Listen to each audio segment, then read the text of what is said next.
بسم اللہ الرحمن الرحیم۔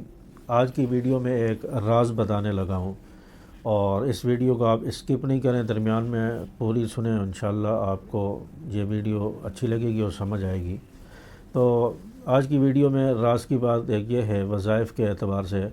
وظائف کے اندر آپ کو بتایا جاتا ہے کہ یہ تسبیح اتنی بار پڑھیں، یعنی 33 مرتبہ سبحان اللہ، 33 مرتبہ الحمدللہ، 34 مرتبہ اللہ اکبر، یہ تسبیح ہے۔ یہ اسی طرح وظائف آپ کو بتائے جاتے ہیں کہ بھئی یہ دعا جو ہے 7 مرتبہ آپ نے پڑھنی ہے، یا یہ دعا آپ نے 3 مرتبہ پڑھنی ہے، یا آپ کو استغفار کی تسبیح بتائی جاتی ہے کہ اس کو 100 مرتبہ پڑھنا ہے، 100 مرتبہ صبح، 100 مرتبہ شام۔ تو یہ جو تعداد بتائی جاتی ہے، اعداد ہوتے ہیں، اس کی بہت بڑی حکمت ہے، اس میں بہت بڑا راز ہے۔ اس کی مثال میں آپ کو یوں آسان لفظوں میں سمجھاؤں، جیسے آپ کے پاس چابی ہے، آپ کے پاس چابی ہے، یہ چابی میرے پاس ہے، اس چابی کے اندر یہ جو دانت بنے ہوئے ہیں، یہ دانت بنے ہوئے ہیں چابی کے، تو یہ چابی کے دانت جو ہے ہر تالے کی چابی کے الگ ہوتے ہیں۔ کسی چابی میں یہ دانت جو ہے دانتے 3 ہوں گے، کسی میں 4 ہوں گے، کسی میں 5 بھی ہوتے ہیں۔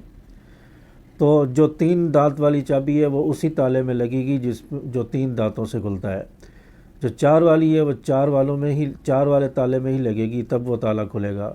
5 اور 7 دانت والی ہے تو وہ اسی تالے میں لگے گی جو 5 اور 7 دانتوں والی چابی سے کھلتا ہے۔ آپ یہ نہیں کہ آپ 5 دانت والا تالا ہے چابی والا تو اس میں آپ 2 دانت والی چابی لگا دیں تو اس سے کھل جائے، ایسا نہیں ہوگا۔ تو بالکل اسی طرح ہی رزق کی چابی الگ ہے، پریشانیاں دور کرنے والی چابی کے دانتے الگ ہیں، یعنی اس کا وظیفہ الگ ہے۔ اسی طرح آپ کی مرادیں پوری کرنے والی اور ہر ٹینشن اور پریشانی دور کرنے والی جو چابی ہے اس کے دانتے الگ ہیں، یعنی وہ وظیفہ الگ ہے۔ تو اس لیے کہا جاتا ہے کہ اس وظیفے میں آپ جو ہے اس وظیفے کو 3 مرتبہ پڑھ لیں، اس تسبیح کو 100 مرتبہ پڑھ لیں، فلاں دعا کو جو ہے 7 مرتبہ پڑھ لیں، فلاں کو جو ہے 70 مرتبہ پڑھ لیں۔ تو اس لیے یہ اعداد بتائے جاتے ہیں، اور اس اعداد کو جو ہے سامنے رکھا جائے، اس کا لحاظ رکھا جائے اعداد کا، جو اس کی تعداد بتائی جاتی ہے کہ اگر کوئی 7 مرتبہ پڑھنا ہے تو اس کو 7 مرتبہ ہی پڑھیں، کوئی 11 مرتبہ پڑھنا ہے اس کو 11 مرتبہ ہی اس عمل کو، اس وظیفے کو پڑھیں، کوئی تسبیح 100 مرتبہ بتائیے تو اس کو 100 مرتبہ ہی پڑھیں، آگے پیچھے نہ ہو۔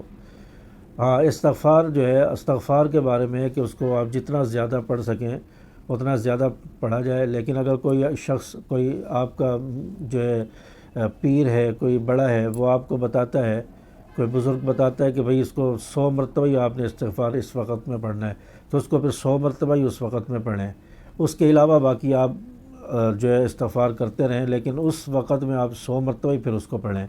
تو اس لیے ان اعداد میں یہ حکمت ہوتی ہے، تو اس کو اس تعداد کے اعتبار سے اگر ہم پڑھیں گے، تسبیحات کو پڑھیں گے، تو اس میں آپ کو فائدہ ہوگا، اور جس مقصد کے لیے بتائی ہے اور جتنی تعداد بتائی ہے اتنی تعداد میں پڑھیں گے تو آپ کی وہ حاجت پوری ہوگی، آپ کے رزق کے دروازے کی جو تالا ہے وہ کھلے گا، اور آپ کی پریشانیوں کا جو تالا ہے وہ اتنی بار پڑھیں گے تو وہ کھلے گا۔ تو یہ ان اعداد کی جو ہے حکمت ہے، ان میں یہ راز ہے، اس لیے اس کو بھی اپنے ذہن میں رکھا جائے۔